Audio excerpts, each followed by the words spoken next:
വളരെ ചൊറിച്ചിലും അസ്വസ്ഥതയുമുള്ള, പ്രത്യേകിച്ച് മടക്കുകളിലെല്ലാം ഈ ഒരു ഇച്ചിങ് വരുന്നുണ്ട്. ഡയബറ്റീസിന് നേരത്തെ വന്നിട്ടുള്ളവരാണെങ്കിൽ അറ്റ്ലീസ്റ്റ് നമ്മൾ പീരിയോഡിക്കലി ഒന്ന് ചെക്ക് ചെയ്യണം.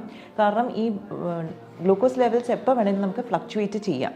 നമ്മൾ യങ് ആണ്, നമ്മളൊരു മേ ബി ലേറ്റ് 30s-ലും ഏർലി 40s-ലൊക്കെ ഉള്ള സമയത്ത് നമ്മൾ വിചാരിക്കും നമ്മൾ ഭക്ഷണം ശ്രദ്ധിക്കുന്നുണ്ട്, I'm very physically active, ഞാൻ നടക്കുന്നുണ്ട്, എക്സസൈസ് ചെയ്യുന്നുണ്ട്, അപ്പോൾ നാച്ചുറലി ഇതെൻ്റെ കൺട്രോളായിരിക്കും എന്ന് നമ്മൾ വിചാരിക്കും. പക്ഷേ എങ്കിലും നമ്മൾ ഒരു പീരിയോഡിക്കലി നമ്മളിത് ചെക്ക് ചെയ്യണം. ഒരു 6 മാസം കൂടുമ്പോഴെങ്കിലും നമ്മളിത് ചെക്ക് ചെയ്യുന്നത് വളരെ നല്ലതായിരിക്കും. ഡയബറ്റീസ് ഉള്ളവർക്ക് സ്കിൻ ഇൻഫെക്ഷൻസ് വരാനുള്ള ചാൻസസും കൂടുതലാണ്.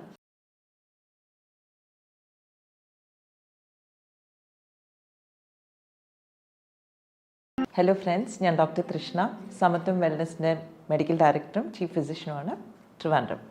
പലപ്പോഴും നമ്മൾ കണ്ടുവരുന്നൊരു വളരെ കോമൺ ആയിട്ട് കണ്ടുവരുന്നൊരു കണ്ടീഷനാണ് ഡയബറ്റീസ്. നമുക്കെല്ലാവർക്കും അറിയാവുന്നതാണ്. ഇപ്പോൾ എനിക്ക് തോന്നുന്നു ഒട്ടുമുക്കാൽ ജനതയ്ക്കും എന്താണ് ഡയബറ്റീസ്, ടൈപ്പ് 2 ഡയബറ്റീസ് എന്നെല്ലാം അറിയാം.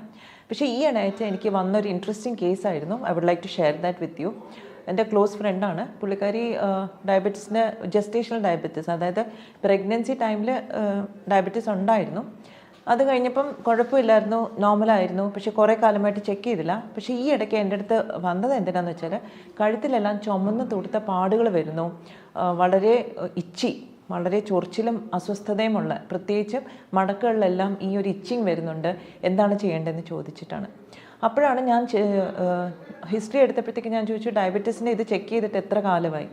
അപ്പം നമ്മൾ പറഞ്ഞു, ഈ ഇടയ്ക്കായിട്ടൊന്നും എനിക്ക് കുഴപ്പമുണ്ടായിരുന്നില്ല, അതുകൊണ്ട് ഈ ഇടയ്ക്കൊന്നും ഞാൻ ചെക്ക് ചെയ്തിട്ടില്ല എന്ന്. പക്ഷെ നമ്മൾ മനസ്സിലാക്കേണ്ടതെന്ന് വെച്ചാൽ ഡയബറ്റീസിന് നേരത്തെ വന്നിട്ടുള്ളവരാണെങ്കിൽ അറ്റ്ലീസ്റ്റ് നമ്മൾ പീരിയോഡിക്കലി ഒന്ന് ചെക്ക് ചെയ്യണം.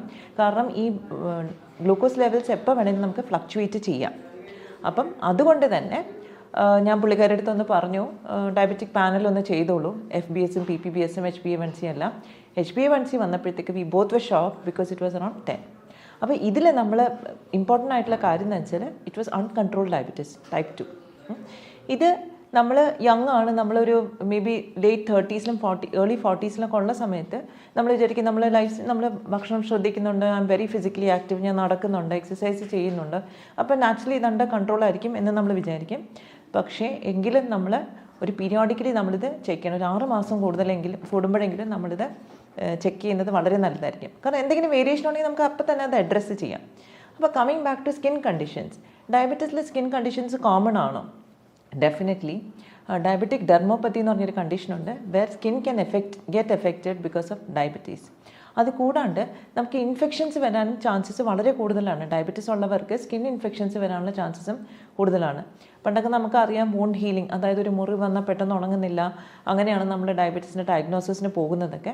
പക്ഷേ ഇപ്പം ഡയബറ്റീസ് അസോസിയേറ്റഡ് ആയിട്ട് നമുക്ക് സ്കിന്നിൽ പിഗ്മെൻറ്റേഷൻ, ഹൈപ്പർ പിഗ്മെൻറ്റഡ് പാച്ചസ് വരാം, മെക്കാത്നോസിസ് വരാം, നമുക്ക് കാലിൻ്റെ മുട്ടിന് താഴെയുള്ള എല്ലിൻ്റെ പുറത്ത്, ഷിന്നിൻ്റെ പുറത്തുള്ള കളർ ചേഞ്ചസ് വരാം, ഇതുപോലെ ഇച്ചി ആയിട്ടുള്ള പാച്ചസ് വരാം, ഒരു അലർജിക് ടെൻഡൻസി കൂടാം നമ്മുടെ ശരീരത്തിൽ.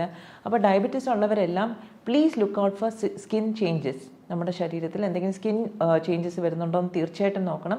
കാരണം ഡയബറ്റീസിനോട് അണ്ടർലൈൻ ഫാക്ടർ തന്നെ നമ്മുടെ ഇൻസുലിൻ റെസിസ്റ്റൻസ് ആണ്. അതായത് നമ്മുടെ ശരീരത്തിലെ ഇൻസുലിൻ പ്രവർത്തിക്കാത്തൊരവസ്ഥയാണ്, പ്രത്യേകിച്ച് ടൈപ്പ് 2 ഡയബറ്റീസിന്. അപ്പോൾ അങ്ങനെ ഒരു അവസ്ഥയിൽ ഇൻസുലിൻ ഇസ് എ ഹോർമോൺ. ആ കൂട്ടത്തിൽ തന്നെ നമ്മുടെ ഇമ്മ്യൂണോളജിക്കൽ ഫംഗ്ഷൻ ഡീറേഞ്ച്ഡ് ആവും, നമ്മുടെ പ്രതിരോധ ശക്തി നമുക്ക് വളരെ കുറയുന്നൊരവസ്ഥയാണ്. അപ്പം നമുക്ക് വളരെ സിമ്പിളായിട്ടുള്ള ഇൻഫെക്ഷൻസ് കൂടുതൽ വരാം. എനിക്കൊന്ന് കോവിഡ് കാലത്ത് അത് നമ്മൾ വളരെയധികം നോട്ടീസ് ചെയ്തിരുന്നു. ഓൾറെഡി കോമോർബിഡിറ്റീസ് ഉള്ള, അതായത് വേറെ അസുഖങ്ങളുള്ള ആൾക്കാർക്കായിരുന്നു കോവിഡ് കോംപ്ലിക്കേഷൻസിലേക്ക്, ന്യൂമോണിയയിലൊക്കെ പോയത്. അല്ലാത്തവർക്കൊക്കെ മൈൽഡ് ഇൻഫെക്ഷനായിട്ട് പോയി.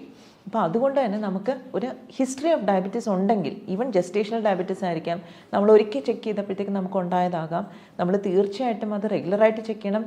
സ്കിന്നിൽ എന്തെങ്കിലും ചേഞ്ചസ് ഉണ്ടോ എന്ന് നമ്മൾ നോട്ടീസ് ചെയ്യണം. സ്കിന്നിൽ ചേഞ്ചസ് ഉണ്ടെങ്കിൽ ഉടനടി നമ്മൾ അതിനെ അഡ്രസ്സ് ചെയ്യണം. കാരണം അത് എക്സ്റ്റെൻസീവ് ആയി കഴിഞ്ഞാൽ ട്രീറ്റ് ചെയ്യാനായിട്ടും ബുദ്ധിമുട്ടാണ്. അപ്പം ഡയബറ്റിക് കൺട്രോൾ ഇതിൽ പ്രധാനമാണ്. ഷുഗർ കൺട്രോൾ ചെയ്യുന്ന സമയത്ത് കുറേ പേരെങ്കിലും, എനിക്ക് തോന്നുന്നു 30s-ലൊക്കെ ഒരു ചേഞ്ചസ് വരുന്നവരൊക്കെ പറയും, ഞാൻ എക്സസൈസ് ചെയ്തോളാം, ഞാൻ ഡയറ്റൊക്കെ നോക്കിക്കോളാം എന്ന് പറയും. പക്ഷെ പലപ്പോഴും സ്ട്രിക്റ്റ് ആയിട്ടുള്ളൊരു ഡയറ്റ് പ്ലാൻ ഒരു പ്രൊഫഷണൽ ഹെൽപ്പ് ഇല്ലാതെ നടക്കാറില്ല. നമ്മൾ ബുക്കൊക്കെ വായിച്ചിട്ട് നമുക്ക് കുറേയൊക്കെ ചെയ്യാം. കുറേ പേരൊക്കെ ഇൻ്റർമിറ്റൻറ്റ് ഫാസ്റ്റിംഗ് ചെയ്യുന്നുണ്ട്. പക്ഷേ get some professional help, initiate the process. കാരണം നമുക്കൊരു ചിട്ടയാക്കി കഴിഞ്ഞാൽ പിന്നെ നമുക്കത് മാനേജ് ചെയ്യാൻ പറ്റും. പക്ഷേ ചിട്ടയാക്കാനാണ് നമ്മുടെ ബുദ്ധിമുട്ട്. അപ്പം സ്റ്റാർട്ടിങ് വിത്ത് ടൈമിലുള്ള ഫുഡ് ഇൻടേക്ക്, നമ്മുടെ ക്വാണ്ടിറ്റി എത്രയാണ്, നമ്മൾ എത്രയാണ് കഴിക്കുന്നത് എന്നുള്ള വളരെ വളരെ സ്പെസിഫിക് ആയിരിക്കണം. കാരണം നമ്മൾ ഒരു പ്രാവശ്യം നമ്മൾ കൂടുതൽ കഴിച്ചു, ഒരു പ്രാവശ്യം കുറച്ച് കഴിച്ചിട്ട് കാര്യമില്ല. എല്ലാ ദിവസവും കറക്റ്റായിട്ട് പ്ലാൻഡ് ആയിട്ടുള്ള മീൽസ് ആയിരിക്കണം. പിന്നെ അത് കൂടാണ്ട് ഇൻ ബിറ്റ്വീൻ, അതായത് ഇപ്പോൾ നമ്മൾ ഈ പറഞ്ഞ കണക്ക് നമുക്ക് ചായയും കാപ്പിയൊക്കെ കൂട്ടുന്നത്, എനിക്കൊന്ന് കോവിഡ് കാലത്ത് ഏറ്റവും കൂടുതൽ ഫ്ലറിഷ് ചെയ്തത് വലിയ വലിയ റെസ്റ്റോറൻറ്റ്സ് ഒന്നുമല്ല, ചായക്കടകളാണ്. കാരണം 10 രൂപയ്ക്കൊരു ചായയും കിട്ടും, 10 രൂപയ്ക്കൊരു കടിയും കിട്ടും. അപ്പം എല്ലാവരും അങ്ങോട്ട് തന്നെയാണ് ഫോക്കസ് ചെയ്തത്, പൈസ ഉള്ളവരാണെങ്കിലും പൈസ ഇല്ലാത്തവരാണെങ്കിലും. പക്ഷെ അതൊക്കെ അവിടെ നിൽക്കട്ടെ. നമുക്ക് ഡയബറ്റീസിൻ്റെ മാനേജ്മെൻറ്റിൽ വരുമ്പോഴത്തേക്ക് വി സ്റ്റാർട്ട് വിത്ത് ബ്രേക്ക്ഫാസ്റ്റ്. ബ്രേക്ക്ഫാസ്റ്റിൽ നമുക്ക് രാവിലത്തെ ചായയും കാപ്പിയും അങ്ങോട്ട് ഒഴിവാക്കണമെങ്കിൽ ഒഴിവാക്കാം. ഇല്ലെങ്കിൽ ചായ കുടിക്കുന്നുണ്ടെങ്കിൽ തന്നെ instead of sugar, don't add sugar, പഞ്ചസാര ഇടണ്ട. ഇൻസ്റ്റെഡ് നമുക്ക് വേണമെങ്കിൽ ഒരു ഘീയോ ബട്ടറോ എന്തെങ്കിലും നമുക്ക് ആഡ് ചെയ്യാം. ബ്രേക്ക്ഫാസ്റ്റിൻ്റെ കൂട്ടത്തിൽ നമ്മൾ ഏറ്റവും ഇമ്പോർട്ടൻ്റ് ആയിട്ട് ശ്രദ്ധിക്കേണ്ട കാര്യം എന്ന് പറഞ്ഞാൽ, ഈ പറഞ്ഞ ഒരു പ്ലേറ്റ് എടുക്കുമ്പം നമ്മൾ പ്ലേറ്റിൽ നമ്മൾ ഒരു 20%, ഒരു 20 മുതൽ 30% വരെ നമ്മുടെ ദോശയോ ഇഡലിയോ മതി. ബാക്കി അതിൻ്റെ ഒന്ന് 3 ഇരട്ടി ആയിരിക്കണം നമ്മുടെ വെജിറ്റബിൾസ്. അത് വെജിറ്റബിൾസ് ഇപ്പോൾ സാമ്പാറാണ് ഉണ്ടാക്കുന്നത്, സാമ്പാറിലെ വെജിറ്റബിൾസ് ധാരാളം കഴിക്കുക. ഇല്ല നമ്മൾ അപ്പവും സ്റ്റൂ കറി ആണെങ്കിൽ സ്റ്റൂ കറി ധാരാളം കഴിക്കുക. നമ്മുടെ വയറ് ഫില്ല് ചെയ്യേണ്ടത് ഈ വെജിറ്റബിൾസ് വെച്ചിട്ടായിരിക്കണം. പിന്നെ അത് കൂടാണ്ട് നമുക്ക് ബോയിൽഡ് എഗ്സ്, മുട്ട വേണമെങ്കിൽ കഴിക്കാം. പിന്നെ കുറച്ച് നട്ട്സും കുറച്ച് ഫ്രൂട്ട്സും. അപ്പോൾ ഫ്രൂട്ട്സ് നമ്മൾ അവോയ്ഡ് ചെയ്യേണ്ടത്, നമ്മൾ ഡേറ്റ്സ്, തൽക്കാലം വാട്ടർമെലൺ, നമുക്ക് മാംഗോ, പഴുത്ത മാങ്ങ, ചക്ക, ഇതെല്ലാം ഡെഫിനറ്റ്ലി നമ്മൾ അവോയ്ഡ് ചെയ്യണം. കഴിക്കാൻ പറ്റിയ ഫ്രൂട്ട്സ് എന്ന് പറയുന്നത് നമുക്ക് പോമഗ്രാനൈറ്റ് കഴിക്കാം, നമുക്ക് പേരയ്ക്ക, ഇതൊക്കെ നമുക്ക് ഉൾപ്പെടുത്താൻ സാധിക്കും. അപ്പോൾ നമുക്ക് ഫ്രൂട്ട്സും ഒരുപാട് ക്വാണ്ടിറ്റി വേണ്ട, നമുക്ക് ലിമിറ്റഡ് ക്വാണ്ടിറ്റിയിൽ ഫ്രൂട്ട്സ് കഴിക്കാം. പക്ഷേ വെജിറ്റബിൾസ് ധാരാളം കഴിക്കാം. ഇതേപോലെ തന്നെ ഉച്ചയ്ക്കത്തെ ഫുഡിലും നമ്മൾ സാധാരണയാണെങ്കിൽ നമ്മൾ ചോറും അവിയലോ തോരനോ മോര് കറി, ഒരു മീൻ കറിയൊക്കെ ആയിരിക്കും, അല്ലെങ്കിൽ മീൻ ഫ്രൈ ഒക്കെ ആയിരിക്കും നമ്മുടെ ഫാമിലീസിൽ ഉണ്ടാവുക. അപ്പോൾ അതിലും നമുക്ക് ചോറിൻ്റെ ക്വാണ്ടിറ്റി കുറച്ചിട്ട് ഈ അവിയൽ തോരൻ എന്നുള്ളതെല്ലാം കൂടുതൽ കഴിക്കുക. അപ്പോൾ അത് നമ്മുടെ സ്റ്റമക്കിനെ ഫില്ല് ചെയ്യാൻ ഉപയോഗിക്കുക. പിന്നെ നമ്മൾ ഫുഡ് കഴിക്കുന്നതിന് തൊട്ട് മുമ്പ് നമുക്കൊരു കാര്യം ചെയ്യാൻ പറ്റുന്നതെന്ന് വെച്ചാൽ, ഒരു ഗ്ലാസ്സിൽ നമ്മൾ പച്ചമോര് എടുത്തിട്ട് അതിൻ്റെ അകത്ത് ഇച്ചിരി ഉലുവപ്പൊടി കലക്കി നമ്മൾ കുടിക്കുകയാണെങ്കിൽ ദാറ്റ് ഈസ് ഓൾസോ ഗുഡ്. അത് നമ്മുടെ ഈ ഒരു ഇൻസുലിൻ്റെ ഫങ്ഷനെ ഇമ്പ്രൂവ് ചെയ്യാനായിട്ട് ഹെൽപ്പ് ചെയ്യും. പിന്നെ ഡിന്നർ ടൈമിലാണെങ്കിലും, ഡിന്നറിലാണ് എനിക്ക് തോന്നുന്നത് മലയാളികൾ ഏറ്റവും കുഴപ്പമുണ്ടാക്കുന്നത്. കാരണം ലേറ്റായിട്ട് കഴിക്കും, ഹെവി ആയിട്ടും കഴിക്കും. കാരണം എല്ലാവരും ഒത്തൊരുമിച്ചിരുന്ന് കഴിക്കുന്ന ഒരു സിറ്റുവേഷനാണ് അല്ലേ. അപ്പം ഡിന്നറിന് നമ്മൾ പ്രത്യേകം ശ്രദ്ധിക്കേണ്ടതെന്ന് വെച്ചാൽ, കുറച്ച് ഏർലി ഡിന്നർ ആക്കും. ഒരു 7 മണിക്ക് ഡിന്നർ കഴിക്കാം. ഡിന്നർ കഴിക്കുമ്പോൾ തന്നെ അപ്പാടെ ആ കാർബോഹൈഡ്രേറ്റ് അങ്ങോട്ട് അവോയ്ഡ് ചെയ്യുക. ഫ്രൂട്ട്സ്, വെജിറ്റബിൾസ്, സൂപ്പ് ആണെങ്കിൽ സൂപ്പ് കഴിക്കാം, അല്ല കുറച്ച് സാലഡായിട്ട് കഴിക്കണമെങ്കിൽ അങ്ങനെ കഴിക്കാം. അതിൽ നമുക്ക് കുറച്ച് പംകിൻ സീഡ്സ്, സൺഫ്ലവർ സീഡ്സ്, ഇതൊക്കെ നമുക്ക് ഉൾപ്പെടുത്താം. സോ അത് കുറച്ച് ഇൻട്രസ്റ്റിംഗ് ആയിരിക്കും. പിന്നെ മല്ലിയില, പുതിനയില, പാസ്ലി, ഇങ്ങനത്തെ കുറേ herbs, oregano, all these things, rosemary, ഇതെല്ലാം നമുക്ക് ഈ സാലഡിൽ ആഡ് ചെയ്യാം. കുറച്ച് കപ്പലണ്ടി ക്രഷ് ചെയ്ത് നമുക്ക് ആഡ് ചെയ്യാം. അപ്പോൾ ഇതൊക്കെ നമുക്ക് ഫ്ലേവറും ആഡ് ചെയ്യും, നമുക്ക് ഫില്ലിങ്ങും ആയിരിക്കും, നമുക്ക് ഒരു നെഗറ്റീവ് ഇമ്പാക്റ്റ് ഉണ്ടാവില്ല. അപ്പം ഒത്തിരി പേരെങ്കിലും നമ്മളിപ്പോൾ വിചാരിക്കുന്നുണ്ട് നമ്മൾ റാഗിയിലേക്ക് സ്വിച്ച് ചെയ്ത്, മില്ലറ്റ്സിലേക്ക് സ്വിച്ച് ചെയ്ത് നമുക്ക് ഡയബറ്റീസ് പെട്ടെന്ന് കൺട്രോൾ ചെയ്യാം. No, that doesn't happen, because carbohydrate ക്വാണ്ടിറ്റിയാണ് നമ്മൾ കുറയ്ക്കേണ്ടത്. So definitely start with these small changes. Millet ആയിക്കോട്ടെ, ചപ്പാത്തി ആയിക്കോട്ടെ, വീറ്റ് ആയിക്കോട്ടെ, റൈസ് ആയിക്കോട്ടെ, ജസ്റ്റ് റെഡ്യൂസ് ദ ക്വാണ്ടിറ്റി. രാത്രിത്തെ കഴിയുവാണെങ്കിൽ ഒഴിവാക്കുക. You can may be have lean meat, ചിക്കനൊക്കെ ആണെങ്കിലും കുറച്ചുകൂടെ നാടൻ ചിക്കനൊക്കെ കിട്ടുവാണെങ്കിൽ that also you can have.